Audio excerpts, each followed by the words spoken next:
ਮਨ ਤਨ ਅੰਮ੍ਰਿਤ ਭਿੰਨਾ,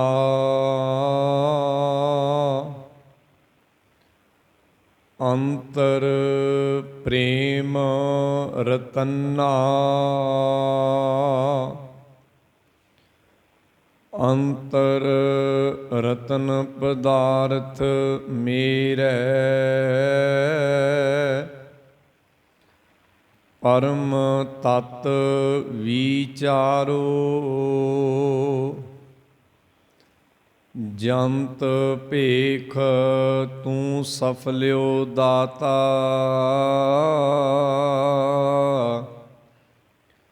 ਸਿਰ ਸਿਰ ਦੇਵਨ ਹਾਰੋ। ਤੂੰ ਜਾਨ ਗਿਆਨੀ ਅੰਤਰ ਜਾਮੀ, ਆਪੇ ਕਾਰਣ ਕੀਨਾ।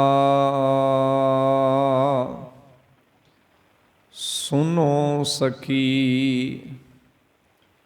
ਮਨ ਮੋਹਨ ਮੋਹਿਆ,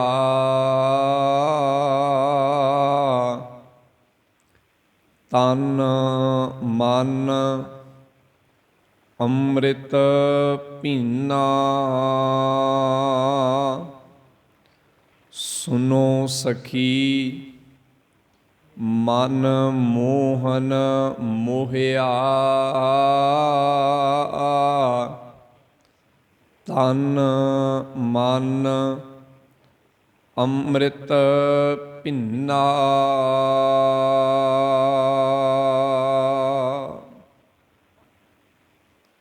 ਸਾਹਿਬ ਸਤਿਗੁਰੂ ਧੰਨ ਧੰਨ ਸ਼੍ਰੀ ਗੁਰੂ ਗ੍ਰੰਥ ਸਾਹਿਬ ਮਹਾਰਾਜ ਜੀ ਦੀ ਮੁਬਾਰਕ ਅਤੇ ਪਵਿੱਤਰ ਬਾਣੀ ਦੇ ਵਿੱਚੋਂ ਗੁਰੂ ਨਾਨਕ ਸਾਹਿਬ ਮਹਾਰਾਜ ਜੀ ਦਾ ਉਚਾਰਨ ਕੀਤਾ ਹੋਇਆ ਰਾਗ ਸੂਹੀ ਦੇ ਅੰਦਰ ਪਾਵਨ ਅੰਗ 764 ਤੇ ਸੁਭਾਇਮਾਨ ਸ਼ੰਤ ਦੇ ਵਿੱਚੋਂ ਆਪ ਜੀ ਨੇ ਬੰਦ ਨੰਬਰ 3 ਦਾ ਪਾਠ ਸ਼ਰਵਣ ਕੀਤਾ ਹੈ। ਇਸ ਮੁਕੰਮਲ ਸ਼ੰਤ ਦੇ ਅੰਦਰ 4 ਬੰਦ ਹਨ।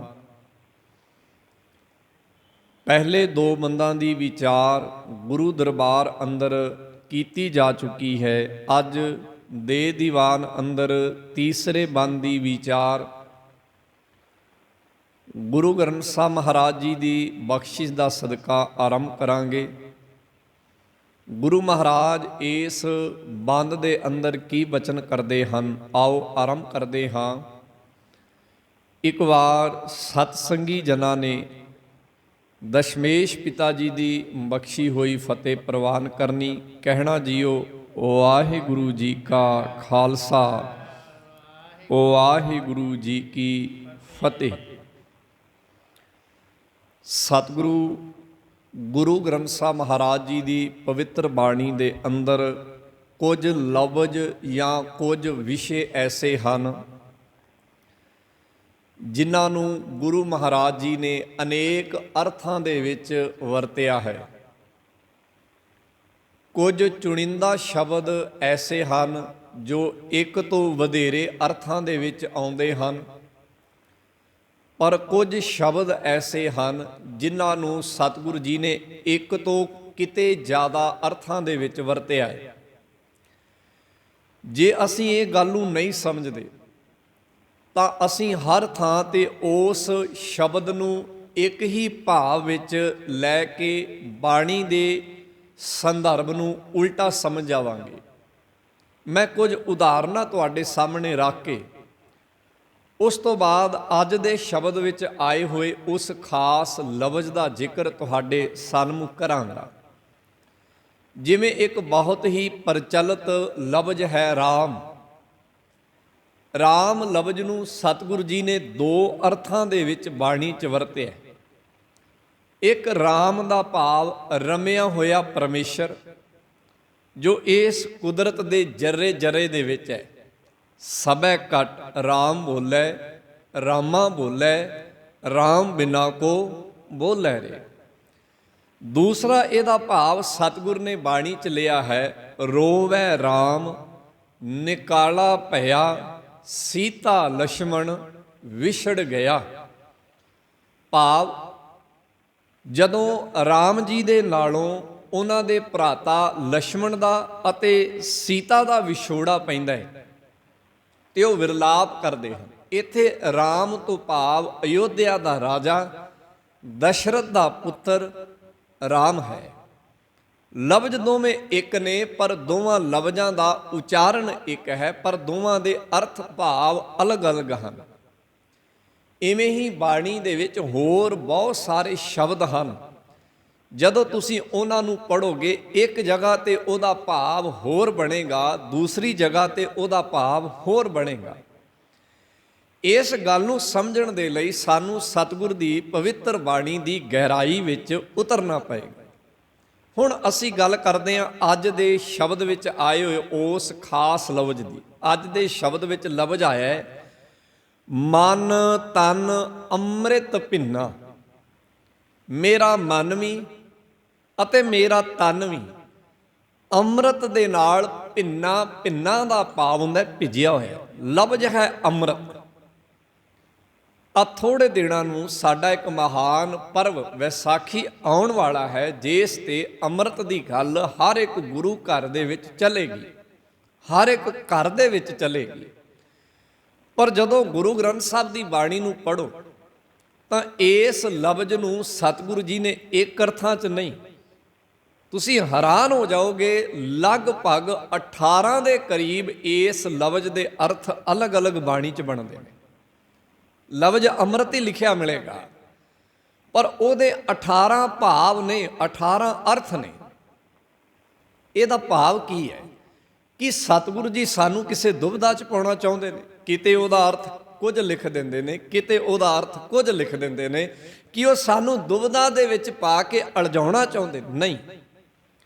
ਭਾਸ਼ਾ ਦੇ ਵਿੱਚ ਕੁਝ ਲਫ਼ਜ਼ ਐਸੇ ਹੁੰਦੇ ਨੇ, ਉਹਨਾਂ ਦੀ ਜਗ੍ਹਾ ਕੋਈ ਦੂਸਰਾ ਲਫ਼ਜ਼ ਨਹੀਂ ਲੈ ਸਕਦਾ। ਇਸ ਕਰਕੇ ਉਹਨਾਂ ਲਫ਼ਜ਼ਾਂ ਨੂੰ ਅਲੱਗ-ਅਲੱਗ ਅਰਥਾਂ ਦੇ ਵਿੱਚ ਵਰਤਿਆ ਜਾਂਦਾ। ਅਸੀਂ ਗੱਲ ਕਰਦੇ ਹਾਂ ਅੰਮ੍ਰਿਤ ਦੀ। ਅੰਮ੍ਰਿਤ ਦਾ ਅਰਥ, ਆਖਰੀ ਅਰਥ ਵੈਸੇ ਹੈ, ਅਸਲ ਸ਼ਬਦ ਹੈ ਮ੍ਰਿਤ। ਹਿੰਦੀ ਦਾ ਸ਼ਬਦ ਹੈ ਇੱਕ ਮ੍ਰਿਤਯੂ। ਜਦੋਂ ਉਹ ਪੰਜਾਬੀ ਦੇ ਵਿੱਚ ਆ ਗਿਆ ਤਾਂ ਉੱਥੇ ਇਹਦਾ ਉਚਾਰਨ ਬਣਿਆ ਹੈ ਮ੍ਰਿਤ।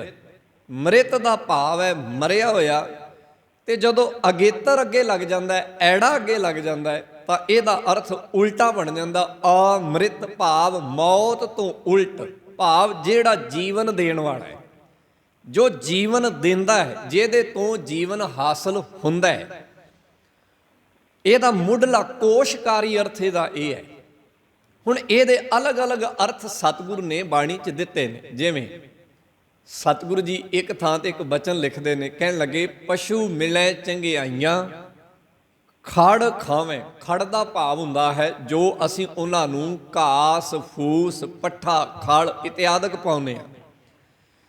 ਕਹਿੰਦੇ ਪਸ਼ੂ ਮਿਲੈ ਚੰਗਿਆਈਆਂ ਖੜ ਖਾਵੇਂ ਅੰਮ੍ਰਿਤ ਦੇ। ਪਸ਼ੂ ਅੰਮ੍ਰਿਤ ਦੇ ਰਿਹਾ। ਅੰਮ੍ਰਿਤ ਕੀ ਦੇ ਰਿਹਾ? ਦੁੱਧ। ਭਾਵ ਇੱਥੇ ਅੰਮ੍ਰਿਤ ਤੋਂ ਭਾਵ ਦੁੱਧ ਲਵਾਂਗੇ। ਇੱਥੇ ਸਤਿਗੁਰ ਨੇ ਅੰਮ੍ਰਿਤ ਦਾ ਅਰਥ ਦੁੱਧ ਕੀਤਾ ਹੈ। ਇਵੇਂ ਪਵਿੱਤਰ ਬਾਣੀ ਦੇ ਵਿੱਚ ਅਸੀਂ ਪੜ੍ਹਦੇ ਹਾਂ, ਬਾਣੀ ਗੁਰੂ, ਗੁਰੂ ਹੈ ਬਾਣੀ, ਵਿੱਚ ਬਾਣੀ ਅੰਮ੍ਰਿਤ ਸਾਰੇ। ਬਾਣੀ ਵਿੱਚ ਅੰਮ੍ਰਿਤ ਹੈ। ਉਹ ਕਿਹੜਾ ਅੰਮ੍ਰਿਤ ਹੈ? ਬਾਣੀ 'ਚ ਕਿਸ ਅੰਮ੍ਰਿਤ ਦੀ ਗੱਲ ਹੈ? ਬਾਣੀ ਦੇ ਵਿੱਚ ਸਤਿਗੁਰ ਨੇ ਆਪਣਾ ਗਿਆਨ, ਆਪਣੀ ਮੱਤ ਟਿਕਾਈ ਹੋਈ ਹੈ। ਗੁਰੂ ਦੀ ਮੱਤ ਨੂੰ, ਗੁਰੂ ਦੇ ਗਿਆਨ ਨੂੰ ਵੀ ਅੰਮ੍ਰਿਤ ਆਖੇ। ਇੱਥੇ ਅੰਮ੍ਰਿਤ ਤੋਂ ਭਾਵ ਗੁਰੂ ਦਾ ਗਿਆਨ, ਗੁਰੂ ਦੀ ਸ੍ਰੇਸ਼ਟ ਮੱਤ ਹੈ।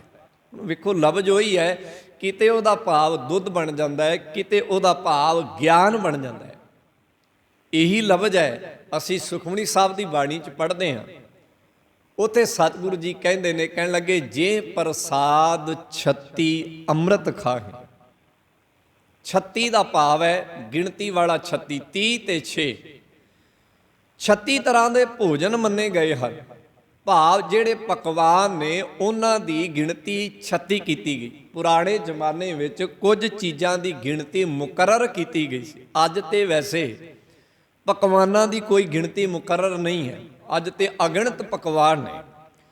ਪਰ ਜਿਸ ਵਕਤ ਬਾਣੀ ਲਿਖੀ ਗਈ ਉਸ ਵਕਤ ਕੁਝ ਚੀਜ਼ਾਂ ਸਮਾਜ ਵਿੱਚ ਮੁਕਰਰ ਸਨ ਕਿ ਇੰਨੀਆਂ ਹੀ ਨੇ। ਜਿਵੇਂ 16 ਸ਼ਿੰਗਾਰ, ਬਾਣੀ ਵਿੱਚ 16 ਸ਼ਿੰਗਾਰਾਂ ਦਾ ਜ਼ਿਕਰ ਹੈ। ਅੱਜ ਤੁਸੀਂ ਸ਼ਿੰਗਾਰ 1000 ਤਰ੍ਹਾਂ ਦੇ ਦੇਖ ਸਕਦੇ ਹੋ। ਵਪਾਰੀਕਰਨ ਹੋਣ ਕਰਕੇ ਸ਼ਿੰਗਾਰ ਨੂੰ ਹਜ਼ਾਰਾਂ ਤਰੀਕਿਆਂ ਦੇ ਨਾਲ ਵੰਡ ਦਿੱਤਾ ਗਿਆ, ਪਰ ਉਹਨਾਂ ਦਿਨਾਂ ਵਿੱਚ ਸ਼ਿੰਗਾਰ ਜਿਹੜਾ 16 ਤਰ੍ਹਾਂ ਦਾ ਸੀ, ਜਿਹਦਾ ਜ਼ਿਕਰ ਬਾਣੀ 'ਚ 16 ਕੀਏ ਸ਼ਿੰਗਾਰ ਅੰਜਨ ਮੈਂ ਪਾਜਿਆ, 16 ਸ਼ਿੰਗਾਰਾਂ ਦਾ ਜ਼ਿਕਰ ਸੀ। 36 ਅੰਮ੍ਰਿਤ ਦਾ, ਅੰਮ੍ਰਿਤ ਭਾਵ 36 ਪ੍ਰਕਾਰ ਦੇ ਪਕਵਾਨਾਂ ਦਾ ਜ਼ਿਕਰ ਸੀ ਬਾਣੀ ਦੇ ਅੰਦਰ।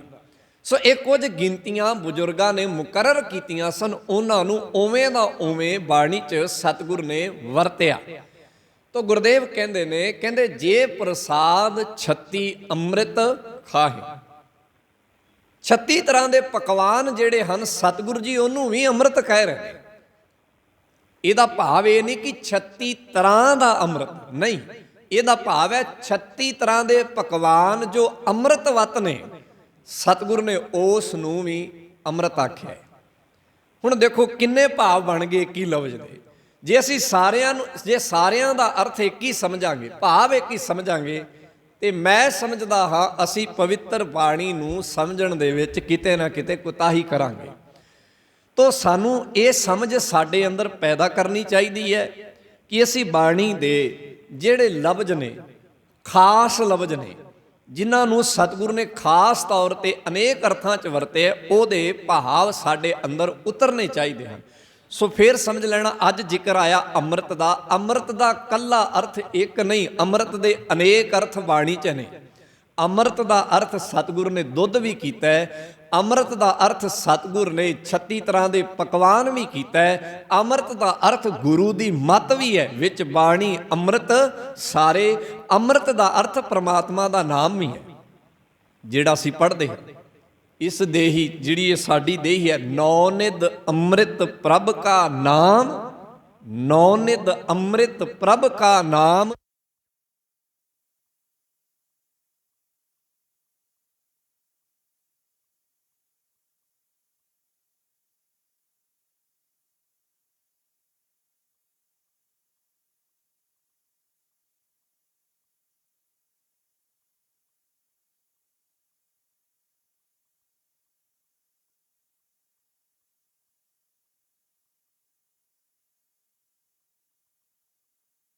ਮੈਂ ਪੜ੍ਹ ਰਿਹਾ, ਇਸ ਲਫ਼ਜ਼ ਦਾ ਭਾਵ ਗੁਰੂ ਨੇ ਇੱਥੇ ਕੀ ਟਿਕਾਇਆ, ਜੋ ਮੈਨੂੰ ਸਮਝ ਆ ਰਿਹਾ ਉਹ ਹੈ, ਜਾਂ ਗੁਰੂ ਨੇ ਇੱਥੇ ਇਹਦਾ ਭਾਵ ਕੋਈ ਹੋਰ ਕੁਝ ਕੀਤਾ ਹੈ। ਇਹ ਚੀਜ਼ ਦੇਖਣ ਵਾਲੀ ਹੈ, ਇਹ ਚੀਜ਼ ਸਮਝਣ ਵਾਲੀ ਹੈ। ਸੋ ਅੱਜ ਦੇ ਸ਼ਬਦ ਵਿੱਚ ਅੰਮ੍ਰਿਤ ਦਾ ਜ਼ਿਕਰ ਆਇਆ ਤੇ ਗੁਰਦੇਵ ਕਹਿੰਦੇ ਨੇ, ਮਨ ਤਨ ਅੰਮ੍ਰਿਤ ਪਿੰਨਾ, ਮੇਰਾ ਮਨ ਵੀ ਮੇਰਾ ਤਨ ਵੀ ਪਰਮੇਸ਼ਰ ਦੇ ਨਾਮ ਰੂਪੀ ਅੰਮ੍ਰਿਤ ਦੇ ਨਾਲ ਭਿੰਨਾ, ਭਿੰਨਾ ਦਾ ਮਤਲਬ ਹੈ ਭਿੱਜ ਗਿਆ।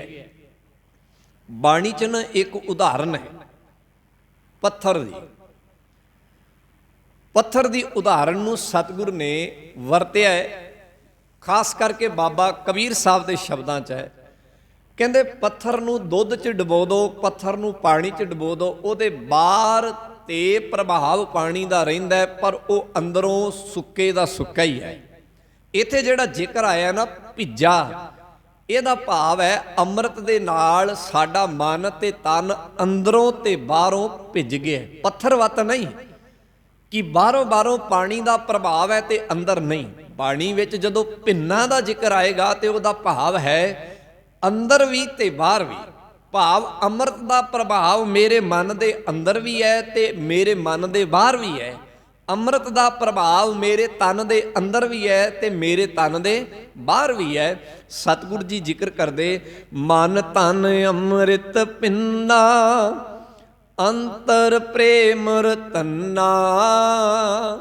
ਮੇਰੇ ਅੰਦਰ ਅੰਮ੍ਰਿਤ ਨੇ ਪ੍ਰੇਮ ਪੈਦਾ ਕੀਤਾ ਹੈ। ਰਤਨਾ ਦਾ ਮਤਲਬ ਹੈ ਕਿਸੇ ਚੀਜ਼ 'ਚ ਜੁੜ ਜਾਣਾ, ਰੱਤੇ ਹੋਣਾ। ਅਸਲ ਸ਼ਬਦ ਹੈ ਰੱਤਾ।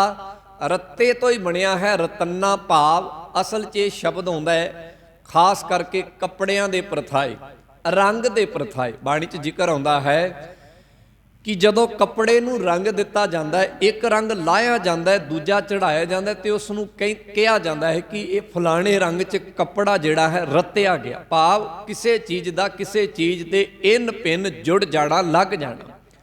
ਤਾਂ ਗੁਰਦੇਵ ਕਹਿੰਦੇ ਨੇ ਅੰਤਰ ਪ੍ਰੇਮ ਰਤਨਾ, ਅੰਮ੍ਰਿਤ ਨੇ ਮੇਰੇ ਅੰਦਰ ਪ੍ਰੇਮ ਨੂੰ ਰਤ ਦਿੱਤਾ ਹੈ, ਭਾਵ ਮੇਰਾ ਮਨ ਤੇ ਤਨ ਪ੍ਰੇਮ ਨਾਲ ਭਰ ਗਿਆ। ਹੁਣ ਇਹ ਦੋ ਗੱਲਾਂ ਨੇ, ਅਸੀਂ ਇਹਨੂੰ ਕਿਵੇਂ ਸਮਝਣਾ ਹੈ।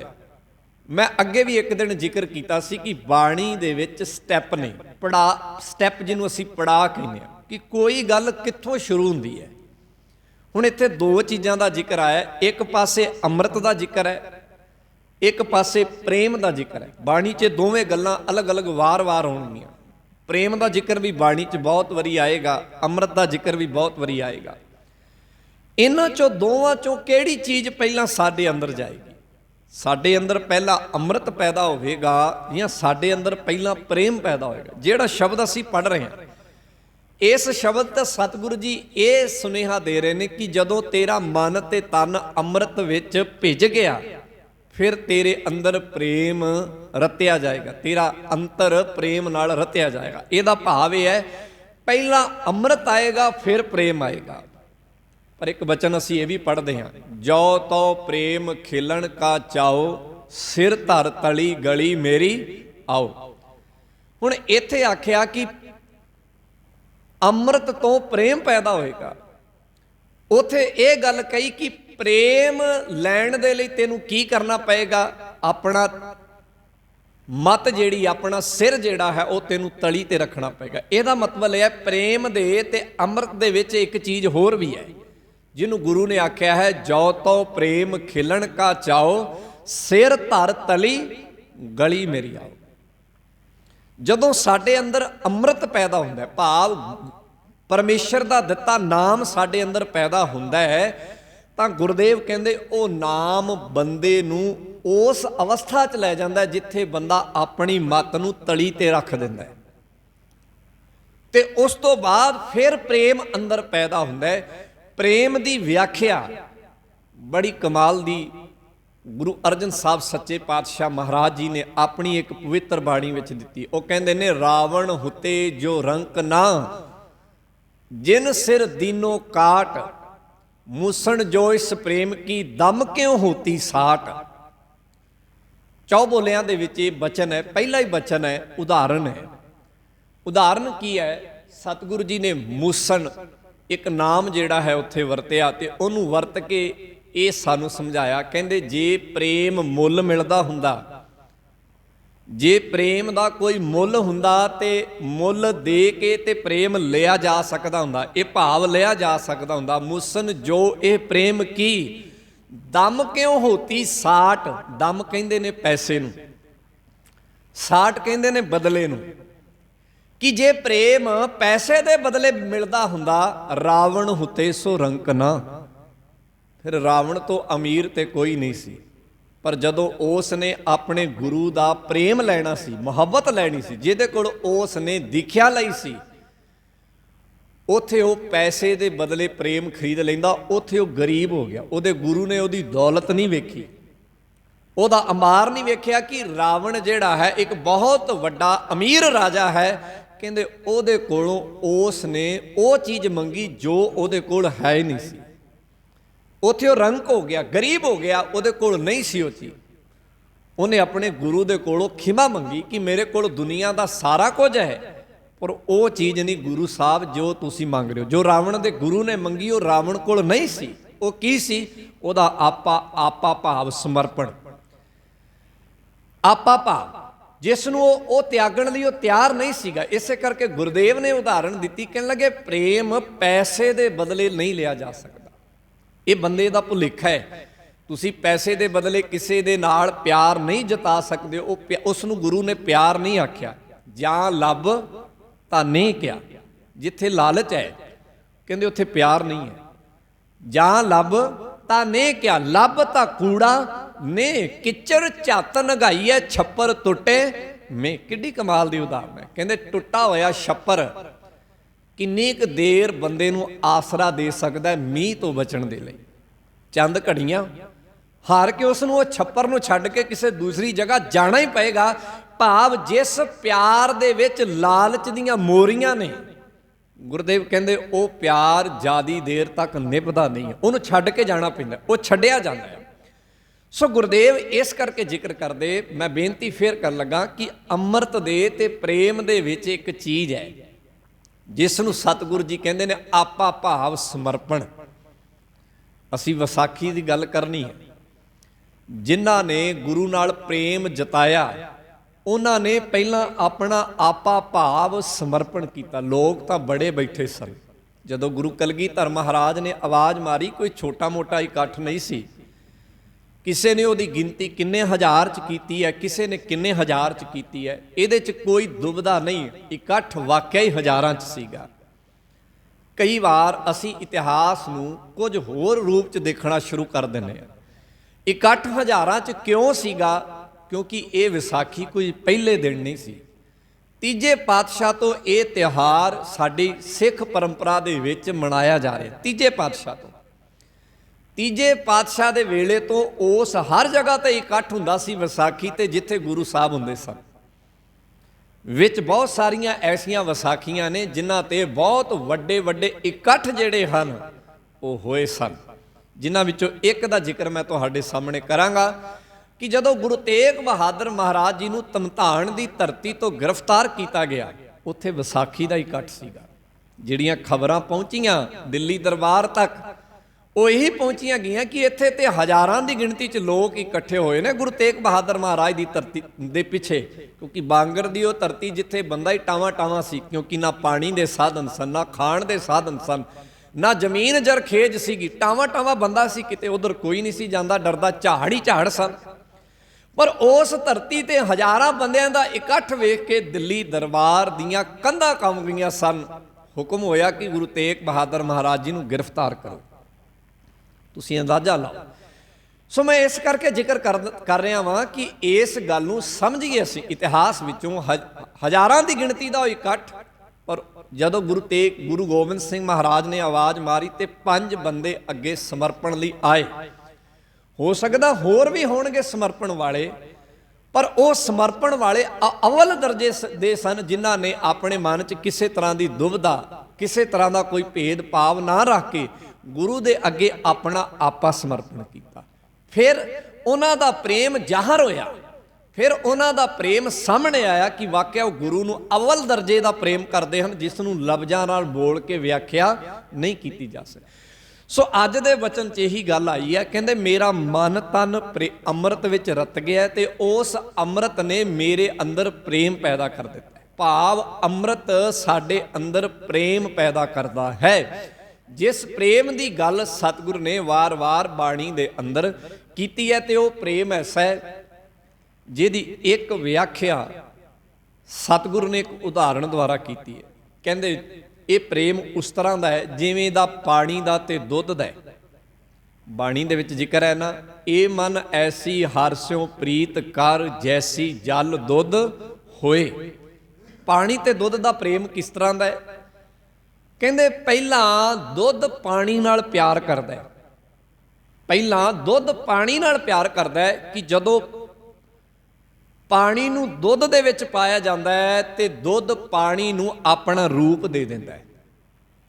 ਕੁਝ ਚੀਜ਼ਾਂ ਐਸੀਆਂ ਨੇ ਜੋ ਆਪਸ 'ਚ ਮਿਲਦੀਆਂ ਨੇ। ਤੁਸੀਂ ਪਾਣੀ ਨੂੰ ਤੇਲ ਵਿੱਚ ਮਿਲਾਓ ਜਾਂ ਤੇਲ ਨੂੰ ਪਾਣੀ 'ਚ ਮਿਲਾਓ, ਅਲੱਗ ਰਹਿੰਦੇ ਨੇ, ਉਹ ਦੋਵੇਂ ਮਿਕਸ ਨਹੀਂ ਹੁੰਦੇ। ਪਰ ਤੇ ਦੁੱਧ ਤੇ ਪਾਣੀ ਦੀ ਤਾਸੀਰ ਇਹ ਹੈ, ਕਹਿੰਦੇ ਦੁੱਧ ਪਾਣੀ ਨਾਲ ਪਹਿਲਾਂ ਪ੍ਰੇਮ ਕਰਦਾ, ਉਹਨੂੰ ਆਪਣਾ ਰੂਪ ਦੇ ਦਿੰਦਾ ਹੈ।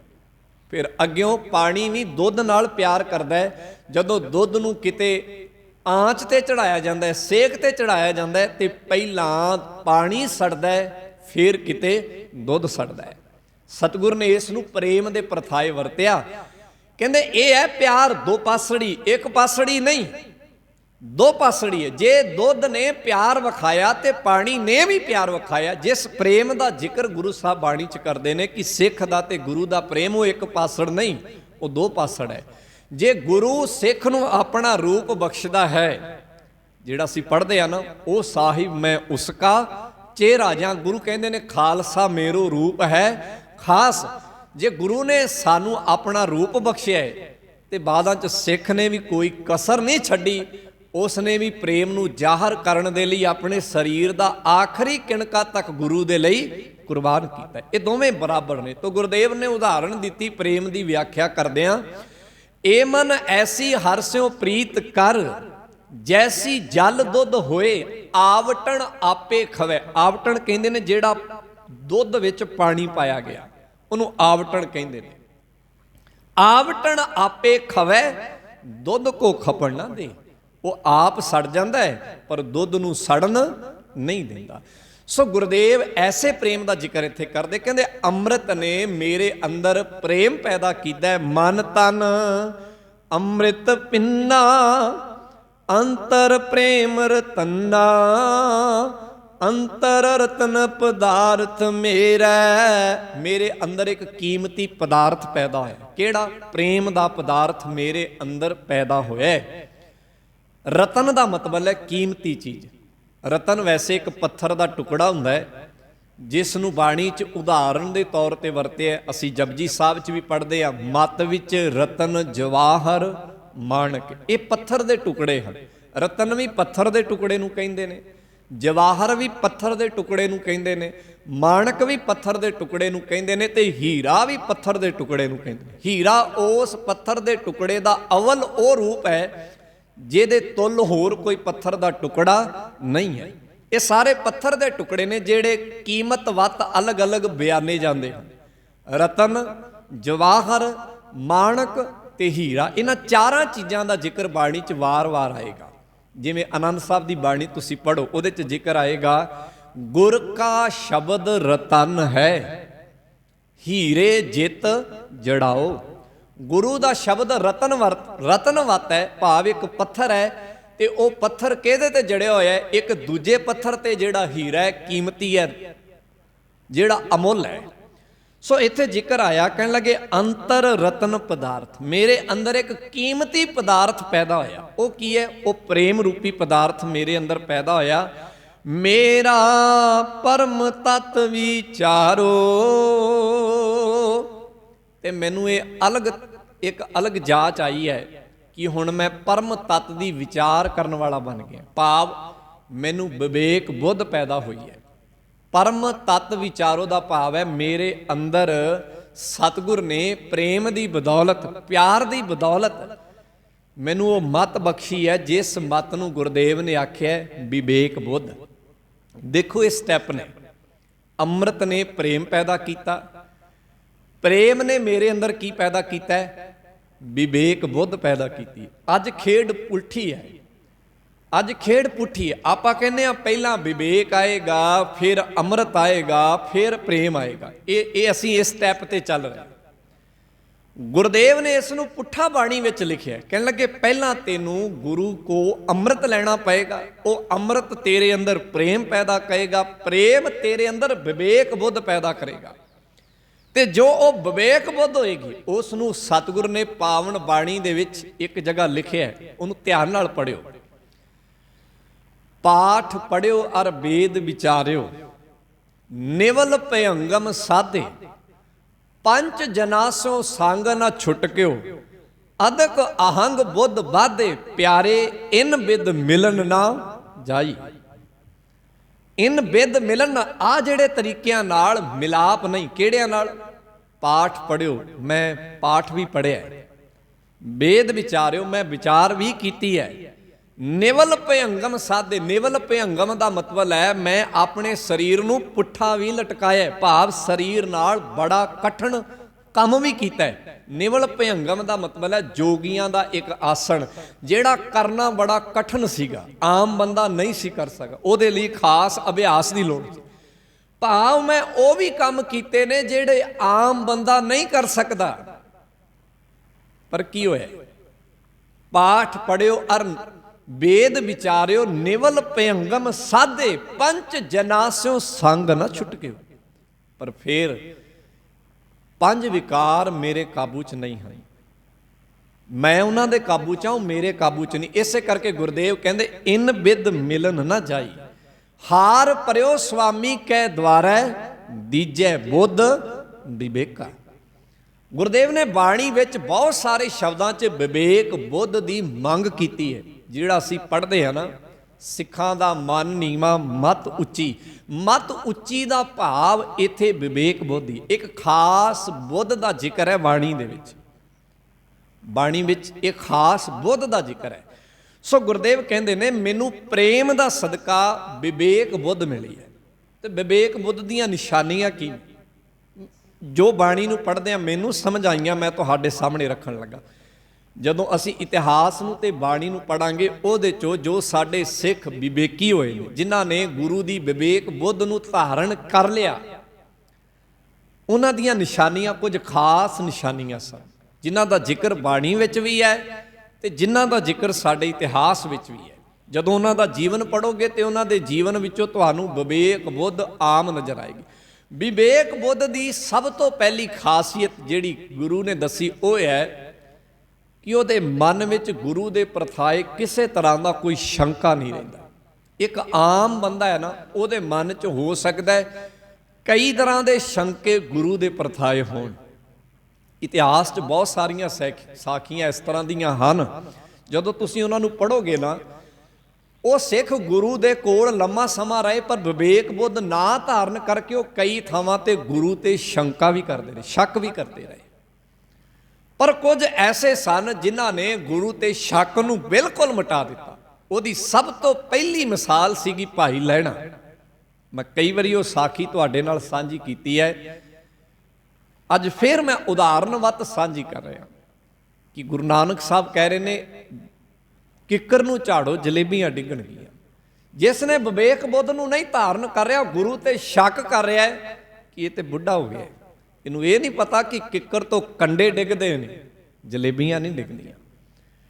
ਪਰ ਜਿਸ ਭਾਈ ਲਹਿਣਾ ਜੀ ਨੇ ਵਿਵੇਕ ਬੁੱਧ ਨੂੰ ਧਾਰਨ ਕੀਤਾ ਸੀਗਾ, ਉਸ ਨੇ ਗੱਲ ਨਹੀਂ ਕਹੀ। ਉਹਦੇ ਮਨ 'ਚ ਇਹ ਸ਼ੱਕ ਨਹੀਂ ਆਇਆ ਕਿ ਇਹ ਜਿਹੜਾ ਸਾਹਮਣੇ ਬੈਠਾ 70 ਸਾਲਾਂ ਦਾ ਬਜ਼ੁਰਗ ਚਿੱਟੀ ਦਾੜੀ ਵਾਲਾ ਇਹ ਬੁੱਢੜਾ ਹੋ ਗਿਆ, ਇਹਦੀ ਮੱਤ ਪੁੱਠੀ ਨਹੀਂ। ਉਹਦੇ ਮਨ 'ਚ ਇਹ ਨਹੀਂ ਆਇਆ। ਉਹ ਗੁਰੂ ਦੇ ਇਸ਼ਾਰੇ ਤੇ ਉਸ ਪਾਸੇ ਨੂੰ ਤੁਰਿਆ ਤੇ ਉਸਨੇ ਜਵਾਬ ਵੀ ਇਹ ਦਿੱਤਾ ਕਿ ਇਸ ਗੱਲ ਦਾ ਪਤਾ ਗੁਰੂ ਨਾਨਕ ਸਾਹਿਬ ਨੂੰ ਵੀ ਹੈ ਕਿ ਭਾਈ ਇਸ ਕਿੱਕਰ ਤੋਂ ਜਲੇਬੀਆਂ ਨਹੀਂ ਡਿੱਗਣਗੀਆਂ। ਇਸ ਗੱਲ ਦਾ ਪਤਾ ਮੈਨੂੰ ਵੀ ਹੈ। ਮਸਲਾ ਇੱਥੇ ਜਲੇਬੀਆਂ ਡਿੱਗਣ ਦਾ ਨਹੀਂ, ਮਸਲਾ ਇੱਥੇ ਗੁਰੂ ਨੇ ਕਿਹਾ ਤੇ ਸਿੱਖ ਨੇ ਕਰਨਾ, ਇਹਦਾ ਹੈ। ਇਹਨੂੰ ਕਹਿੰਦੇ ਨੇ, ਇਹ ਪਹਿਲੀ ਮਿਸਾਲ ਹੈ ਵਿਵੇਕ ਬੁੱਧ ਦੀ। ਸੋ ਉੱਥੇ ਸ਼ੱਕ ਨਹੀਂ ਰਹਿੰਦਾ ਕਿਸੇ ਤਰ੍ਹਾਂ ਦਾ ਕਿ ਸਿੱਖ ਗੁਰੂ ਤੇ ਸ਼ੱਕ ਕਰੇ, ਨਹੀਂ, ਇਸ ਤਰ੍ਹਾਂ ਦਾ ਕੁਝ ਨਹੀਂ ਹੈ। ਇਸ ਤਰ੍ਹਾਂ ਦਾ ਕਿਤੇ ਇਤਿਹਾਸ 'ਚ ਹੋਰ ਬਹੁਤ ਸਾਰੀਆਂ ਸਾਖੀਆਂ ਸਾਨੂੰ ਮਿਲਦੀਆਂ ਹਨ ਜਿੱਥੇ ਜਿੱਥੇ ਗੁਰੂ ਨੇ ਹੁਕਮ ਕੀਤਾ ਤੇ ਸਿੱਖ ਨੇ ਬਿਨਾਂ ਸ਼ੱਕ ਉਸ ਹੁਕਮ ਨੂੰ ਮੰਨਿਆ। ਅਸੀਂ ਗੁਰੂ ਗੋਬਿੰਦ ਸਿੰਘ ਮਹਾਰਾਜ ਦੇ ਇਹ ਵਿਸਾਖੀ ਵਾਲੇ ਪਰਬ ਨੂੰ ਹੀ ਧਿਆਨ 'ਚ ਲਈਏ। ਗੁਰੂ ਨੇ ਹੁਕਮ ਕੀਤਾ, ਸਿੱਖ ਸਹਿਜੇ ਹੀ ਉੱਠ ਕੇ ਗੁਰੂ ਦੇ ਕੋਲ ਆ ਗਿਆ। ਗੁਰੂ ਨੇ ਹੀ ਕਿਹਾ ਸੀ ਨਾ, ਸਾਰੇ ਇਤਿਹਾਸ ਇੱਕ ਵੱਤ ਇਹ ਗੱਲ ਕਹਿੰਦੇ ਹਨ ਕਿ ਗੁਰੂ ਨੇ ਆਖਿਆ ਮੈਨੂੰ ਸੀਸ ਦੀ ਲੋੜ ਹੈ। ਜਿਹੜੇ ਉੱਠ ਕੇ ਆਏ ਉਹਨਾਂ ਨੇ ਇਹ ਨਹੀਂ ਕਿਹਾ ਕਿ ਗੁਰੂ ਸਾਹਿਬ ਜੀ ਸਿਰ ਵੱਢਣਾ ਹੈ, ਰੱਖਣਾ ਹੈ। ਉਹਨਾਂ ਦੇ ਮਨ 'ਚ ਇਸ ਤਰ੍ਹਾਂ ਦਾ ਕੁਛ ਨਹੀਂ ਸੀਗਾ। ਇਹ ਮਿਸਾਲ ਹੈ ਵਿਵੇਕ ਬੁੱਧ ਦੀ। ਸੋ ਮੈਂ ਬੇਨਤੀ ਕਰਾਂ, ਅਸੀਂ ਉਸ ਰਸਤੇ ਤੇ ਚੱਲ ਰਹੇ ਹਾਂ ਤੇ ਉਸ ਰਸਤੇ ਤੇ ਸਮਝ ਲਓ ਓਨੀ ਦੇਰ ਤੱਕ ਅਸੀਂ ਉਸ ਅਵਸਥਾ ਵਿਵੇਕ ਬੁੱਧ 'ਚ ਨਹੀਂ ਪਹੁੰਚ ਸਕਦੇ ਜਿੰਨੀ ਦੇਰ ਤੱਕ ਆਹ ਨਿਸ਼ਾਨੀ ਸਾਡੇ ਅੰਦਰ ਪੈਦਾ ਨਹੀਂ ਹੁੰਦੀ ਕਿ ਅਸੀਂ ਗੁਰੂ ਤੇ ਸ਼ੱਕ ਕਰਨਾ ਕਦੋਂ ਛੱਡਾਂਗੇ। ਬਹੁਤ ਸਾਰੀਆਂ ਗੱਲਾਂ ਐਸੀਆਂ ਨੇ ਜਿੱਥੇ ਸਾਡੇ ਮਨ 'ਚ ਗੁਰੂ ਪ੍ਰਥਾਏ ਸ਼ੱਕ ਸ਼ੁਭਾ ਪੈਦਾ ਹੁੰਦਾ ਹੈ। ਇਸੇ ਕਰਕੇ ਗੁਰੂ ਨੇ ਬਾਣੀ 'ਚ ਇੱਕ ਗੱਲ ਕਹੀ ਹੈ, ਕਹਿਣ ਲੱਗੇ ਗੁਰ ਮਿਲੀਐ ਸ਼ੰਕ ਉਤਾਰ। ਗੁਰੂ ਨੂੰ ਮਿਲਣਾ ਤੇ ਅੰਦਰ ਦੀ ਸ਼ੰਕਾ ਦੂਰ ਕਰ, ਛੱਡ। ਸੋ ਗੁਰਦੇਵ ਇੱਥੇ ਜ਼ਿਕਰ ਕਰਦੇ, ਕਹਿੰਦੇ ਮੇਰੇ ਅੰਦਰ ਪਰਮ ਤੱਤ ਵਿਚਾਰ ਪੈਦਾ ਹੋਈ ਹੈ, ਭਾਵ ਵਿਵੇਕ ਬੁੱਧ ਦਾ ਮੈਂ ਧਾਰਨੀ ਹੋ ਗਿਆ। ਜੰਤ ਭੇਖ ਤੂੰ ਸਫਲਿਓ ਦਾਤਾ। ਹੁਣ ਮੈਨੂੰ ਇਹ ਅਹਿਸਾਸ ਹੋ ਗਿਆ ਕਿ ਤੂੰ ਦੁਨੀਆ ਦੇ ਹਰ ਇੱਕ ਜੰਤ ਦਾ ਦਾਤਾ ਹੈ, ਤੂੰ ਦਾਤਾ ਦੇਣ ਵਾਲਾ ਹੈ। ਇੱਥੇ ਜਿਸ ਕਿਸੇ ਨੂੰ ਵੀ ਜੋ ਕੁਝ ਦੇ ਰਿਹਾ ਹੈ, ਹੇ ਵਾਹਿਗੁਰੂ ਤੂੰ ਆਪ ਹੈ, ਤੇਰੇ ਤੋਂ ਅਲੱਗਾ ਹੋਰ ਕੋਈ ਇੱਥੇ ਦੁਨੀਆ ਦਾ ਦਾਤਾ ਨਹੀਂ ਆ। ਸਿਰ ਸਿਰ ਦੇਵਣ ਹਾਰੋ, ਹਰ ਕਿਸੇ ਨੂੰ ਦੇਣ ਵਾਲਾ। ਪਾਤਸ਼ਾਹ ਜੀ ਜ਼ਿਕਰ ਕਰਦੇ, ਤੂੰ ਜਾਨ ਗਿਆਨੀ ਅੰਤਰ ਜਾਮੀ।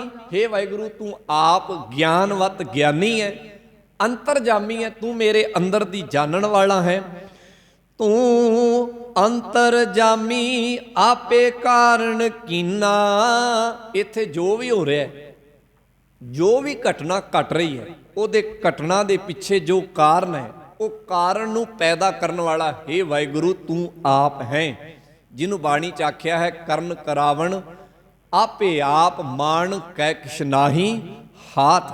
ਇਹਨੂੰ ਇਉਂ ਵੀ ਆਖਿਆ ਕਿ ਜੋ ਵੀ ਘਟਨਾ ਘਟ ਰਹੀ ਹੈ, ਉਹਦੇ ਪਿੱਛੇ ਜਿਹੜਾ ਕਾਰਨ ਖੜਾ ਹੈ, ਸਤਿਗੁਰੂ ਨੇ ਉੱਥੇ ਬੰਦੇ ਨੂੰ ਨਹੀਂ, ਉੱਥੇ ਸਤਿਗੁਰੂ ਨੇ ਪਵਿੱਤਰ ਬਾਣੀ ਵਿੱਚ ਆਖਿਆ ਇਹ ਕਾਰਨ ਉਸ ਵਾਹਿਗੁਰੂ ਨੇ ਆਪ ਕੀਤਾ ਹੈ, ਆਪ ਪੈਦਾ ਕੀਤਾ ਹੈ। ਤਾਂ ਗੁਰਦੇਵ ਕਹਿੰਦੇ ਨੇ, ਕਾਰਨ ਕੀਨਾ ਸੁਨੋ ਸਖੀ ਮਨ ਮੋਹਨ ਮੋਹਿਆ। ਇਹ ਮੇਰੀ ਸਖੀਓ, ਮੈਂ ਅੱਗੇ ਵੀ ਜ਼ਿਕਰ ਕੀਤਾ ਸੀ ਕਿ ਸੰਤਾਂ ਦੇ ਵਿੱਚ ਜ਼ਿਆਦਾਤਰ ਔਰਤ ਦਾ ਜ਼ਿਕਰ ਆਉਂਦਾ ਹੈ।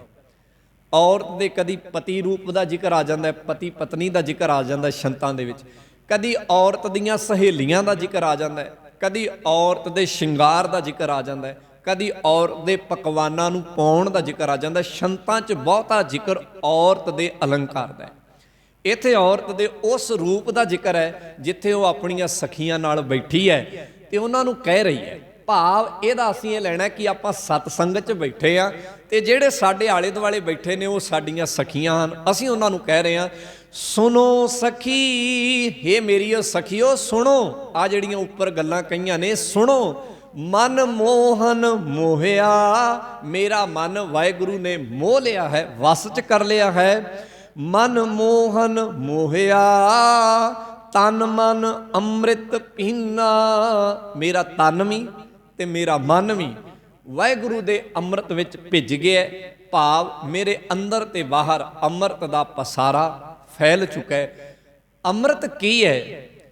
ਇਹਦੇ ਕਈ ਭਾਵ ਬਾਣੀ 'ਚ ਦੱਸੇ ਹਨ, ਜਿਹਦਾ ਜ਼ਿਕਰ ਮੈਂ ਸ਼ੁਰੂ 'ਚ ਕਰਕੇ ਆਇਆ। ਸਭ ਤੋਂ ਸ੍ਰੇਸ਼ਟ ਅੰਮ੍ਰਿਤ ਗੁਰੂ ਦੀ ਮੱਤ, ਪਰਮੇਸ਼ਰ ਦਾ ਨਾਮ ਹੈ, ਜਿਸ ਨੂੰ ਸਤਿਗੁਰ ਨੇ ਪਵਿੱਤਰ ਬਾਣੀ ਵਿੱਚ ਜਗ੍ਹਾ ਜਗ੍ਹਾ ਤੇ ਜੀਵਨ ਦੇਣ ਹਾਰਾ ਕਹਿ ਕੇ ਬਿਆਨਿਆ ਹੈ। ਨਾਨਕ ਅੰਮ੍ਰਿਤ ਏਕ ਹੈ, ਦੂਜਾ ਅੰਮ੍ਰਿਤ ਨਾਹੀਂ।